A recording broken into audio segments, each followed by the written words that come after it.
cada adversário, ele preparava durante a semana o treino para jogar contra o adversário, entendeu? Não era tipo colocar a equipe de uma maneira que vai jogar e não importa contra quem a gente vai jogar, vai ser dessa maneira. A gente treinava de acordo, vai jogar contra o Paris Saint-Germain, vai jogar contra o Dijon, uma equipe, ele vai estudar qual que é os pontos fortes e pontos fracos. A equipe defende mais pela direita, então vamos sair jogando mais pelo nosso lado esquerdo para pegar a equipe do lado oposto deles. Então isso era muito importante para nós, que ele cobrava, mas ele mostrava como a gente tinha que fazer, entendeu? Tipo, ó, eu preciso que vocês façam isso, tá? Mas como você vai fazer isso? Assim, assim, assim. Então, para mim, cara, trabalhar com o Paulo foi uma das fases da minha carreira, né, que eu mais evoluí dentro de campo. Ele é um técnico que, dentro de campo, ele é uma pessoa que te tira da zona de conforto, tá o tempo inteiro cobrando, o tempo inteiro ativo, um técnico que é muito competitivo, gosta de ganhar, faz com que os atletas gostem dessa competitividade de vencer até nos treinos. O trabalho, ele bota o vestiário, o planilhozinho de treinamentos para quem vence os treinos, para quem sai no fim da semana com mais vitórias. Isso é muito importante para que a competitividade ela sempre esteja em alta, né? E dentro de campo, cara, o estilo de jogo, da maneira com que ele lida, é muito bom porque ele trabalha sempre com a sua comissão em conjunto e cada um pega os setores separados, né? Pega o setor defensivo, trabalha uma parte da sua comissão trabalha com o setor defensivo, ele pega o meio campo, a outra parte pega a equipe ofensiva e faz o trabalho de setores individualizados e depois faz o conjunto todo mundo junto. Fala, Nação Rubro-Negra, tudo bem com vocês? Flá TV na área, galera. Conforme vocês puderam ver, pelo menos um trechinho da entrevista que o Otávio, volante do Bordeaux, deu, ele rasgou elogios ao técnico Paulo Souza. Além dele, o Pablo, vou falar também sobre o que o Pablo falou dele em relação a como é o técnico no dia a dia. E também a gente vai falar sobre o mercado da bola, né? Andreas Pereira pediu para ser comprado pelo Flamengo e o Flamengo já está negociando com o Manchester United. O Ilharão teve uma proposta recusada pelo time rubro-negro de mais de 30 milhões de reais. O Lázaro pode estar de saída para o Mônaco por um valor de mais ou menos 18 milhões de reais. E o Flamengo já estipulou aí que no ano de 2022 pretende arrecadar mais de 150 milhões de reais com o sócio torcedor e também com bilheteria. Essas e outras vocês encontram agora na Flá TV. Mas antes disso, deixe seu like, se inscreva no canal e baixe o aplicativo do OneFootball, que é o melhor aplicativo para futebol no celular. E lá vocês encontram as notícias atualizadas também do Flamengo. Baixe o primeiro link na descrição do vídeo e vamos para as notícias, que é o que interessa. Incrível! Incrível! Nada é impossível! Isso aqui é Flamengo! E Nação Rubro-Negra, conforme vocês puderam ver no começo do vídeo, o volante Otávio rasgou elogios para o técnico Paulo Souza e também o zagueiro Pablo. Vou ler agora para vocês o que ele falou sobre o Paulo Souza. Entre uma das coisas que ele disse, ele falou que foi o técnico que mais fez ele evoluir da carreira e que ele cobra muito para que o jogador não fique na zona de conforto, exatamente o que a gente está precisando hoje em dia. Um técnico que tire o elenco dessa zona de conforto dos títulos de 2019 e dê um novo ânimo para que eles possam buscar novas conquistas e bastante competitividade dentro do próprio elenco nos treinos. Vamos lá, vou ler o que o Pablo, que atualmente está no Locomotive, ele disse sobre o Paulo Souza. Paulo Souza é um cara fenomenal. Como pessoa, tem caráter, índole, ele e sua comissão. É um cara que, se pegar o Flamengo da forma do jeito que está hoje, vai levar a um outro nível muito mais alto do que já está. Tem muita intensidade de treino, monta bem seu time taticamente, sofre poucos gols, tem o controle praticamente o jogo inteiro. Só tenho coisas boas para falar dele. Paulo Souza foi o único técnico que me tirou da zona de conforto, daquilo que eu costumava fazer. Ele chegou e fez minha qualidade melhorar. Evoluí bastante depois do tempo que passei com ele na França. Foi uma das fases da carreira que eu mais evoluí. É um técnico que tira da zona de conforto, está o tempo inteiro cobrando e ativo.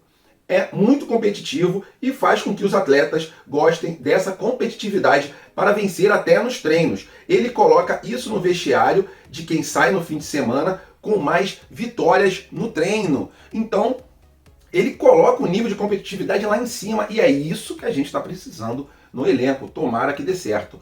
E o próprio volante Otávio, que falou no começo do vídeo aí, ele disse que a parte do Paulo Souza de estudo, ela é excelente. Ele não joga somente de uma maneira. Ele estuda o time adversário, verifica se o vacilo do adversário é pela esquerda ou é pela direita, e aí, diante da fraqueza adversária, ele coloca o treino, explica para os jogadores em vídeo por onde que é o caminho das pedras para conseguir chegar ao êxito, assim como fazia também o Jorge Jesus. Estudava bastante os outros times e mostrava qual era o ponto fraco dos adversários. E galera, tô com uma expectativa boa, tá? Não conhecia o técnico, mas conforme a gente vai conhecendo o Paulo Souza, a gente vai vendo que sim, é um técnico que tem tudo para dar certo. Ele, com sua excelente comissão técnica, tem vários integrantes da comissão dele que já foram campeões aí no Barcelona, em outros clubes, já atuou ali no PSG também, alguns membros da comissão técnica dele, tem bastante experiência, tem o costume de lidar com jogadores de alto nível, e isso, essa experiência toda, vai ser fundamental para o êxito do Flamengo no ano de 2022. Então é isso, galera, sem zona de conforto, porque essa zona de conforto faz muito mal para qualquer um, não somente para um jogador de futebol, mas para qualquer funcionário em qualquer profissão na vida. Se a gente ficar numa zona de conforto, a gente começa ficando para trás. E daqui a pouco a gente vê os nossos concorrentes lá na frente. E é isso que a gente precisa, não ficar na zona de conforto, que parece que o Paulo Souza, rasgado por elogios, é essa pessoa. E nação rubro-negra falando sobre o Andréas Pereira, que ficou marcado por aquele lance na final da Libertadores. É lógico, ninguém queria perder aquele título, mas ele vinha com boas atuações. E é um jogador que o Flamengo pretende contratar ele em definitivo. E o próprio jogador já falou com o Manchester United que quer ficar no time do Flamengo. E isso, lógico, é muito importante para o fico do próprio. Em relação a valores, o Manchester United ele determinou que o valor do atleta é de 20 milhões de euros. Isso dá um valor de mais ou menos 140 milhões de reais, 130, 140 milhões de reais. É muita grana mesmo. E o Flamengo não pretende desembolsar esse valor. Mas, segundo Rafa Belmonte, jornalista, o Flamengo já está negociando com o Manchester United a compra do mesmo por um valor bem parcelado. E se for parcelado, o Flamengo sim pode comprar ele em definitivo. E esse valor varia entre 6 milhões de euros, que dá mais ou menos uns 40 milhões de reais, até 9 milhões de euros, que dá mais ou menos quase 60 milhões de reais. Vamos botar aí na ponta do lápis em torno de 57 milhões. Vale a pena a gente pagar de 40 milhões a 60 milhões de reais pelo atleta? Queria saber a sua opinião. Coloca aqui nos comentários, por favor, porque é um jogador que divide opiniões. A maioria gosta dele, mas alguns torcedores botaram ali aquele lance da final da Libertadores como crucial para não comprar o mesmo. E outros torcedores gostam muito do atleta, assim como eu gosto muito do atleta, sei que ele errou, mas se eu pudesse, eu contrataria ele em definitivo por um valor assim, pagaria entre 6 e 7 milhões de euros. Porque é um cara que agrega, né? Depois da saída do Gerson é único, protegia muito bem a bola, a característica do Andrés é diferente, mas não deixou aquele hiato tão grande depois da saída do Gerson devido às suas boas atuações. O cara que chuta bem de fora da área, identificado com a torcida e está com gana de reverter aquela situação da final da Libertadores. Então, eu contrataria ele em definitivo, mas queria saber a sua opinião. Por favor, coloca aqui nos comentários, porque as negociações, segundo o jornalista Rafa Belmonte, já começaram. E nação rubro-negra falando novamente sobre o planejamento do ano de 2022, temporada essa que já começou pelo menos nos bastidores com a contratação do técnico Paulo Souza, indicações de jogadores, esquema tático ali, treino, isso tudo já está sendo planejado, mas a parte financeira também conta e o Flamengo colocou para o orçamento de 2022 a receita de 151 milhões de reais para esse ano de 2022 diante de sócio-torcedores e também bilheteria no estádio. Porque 2020 e 2021 ficaram marcados por não poder vender ingressos e isso aí fez com que o maior atrativo do sócio-torcedor, que é o desconto nos ingressos, né, e também poder comprar na frente dos outros os ingressos para quem tem um nível maior de sócio-torcedor, isso aí fez cair por terra. Então o Flamengo perdeu muito sócio-torcedor e também não tinha dinheiro de bilheteria.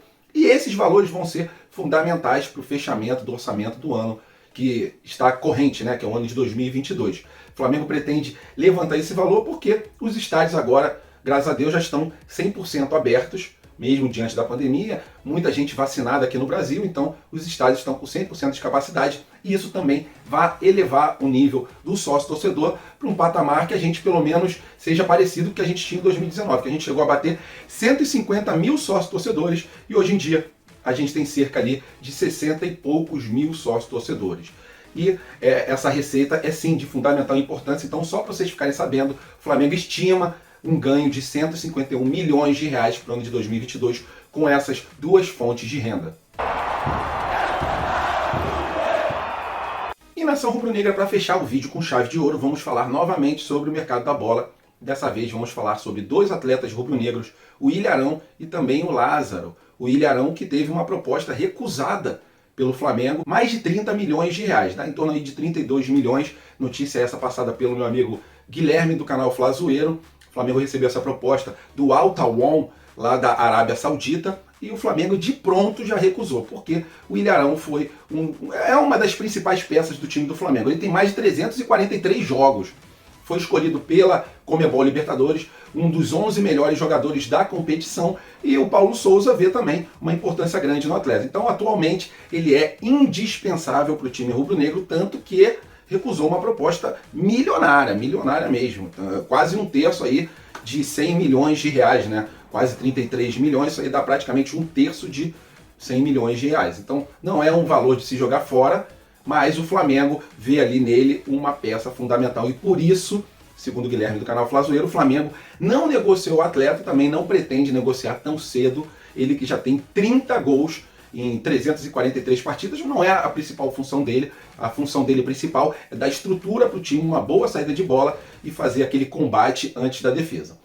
Em relação ao Lázaro, tratado como uma das principais joias rubro-negras, segundo o grande jornalista europeu Ekrem Kinor, que ele sabe tudo de mercado da bola, de vários times europeus, ele afirmou que o Mônaco pretende fazer uma proposta de 3 milhões de euros pela joia rubro-negra. 3 milhões de euros dá mais ou menos 18, 19 milhões de reais. E aí, galera, vale a pena? Um atleta que não tem tanto espaço, vocês guardariam ele por mais um tempo, para ele poder desenvolver e sim fazer parte do time principal, entrando nos jogos e dando conta do recado? Ou vocês acham que é uma boa oportunidade da gente fazer caixa e vender o atleta Lázaro, já que o Flamengo estipulou em 140 milhões de reais a meta de venda de jogadores? O Flamengo já vendeu em torno de 10 milhões de reais com 3 vendas de atletas da base, e aí faltam ainda 130 milhões. Vocês acham que vale a pena vender o Lázaro ou também o próprio Ilharão? Vocês coloquem os comentários que vocês quiserem aqui embaixo do vídeo para a gente fazer aquela resenha esperta.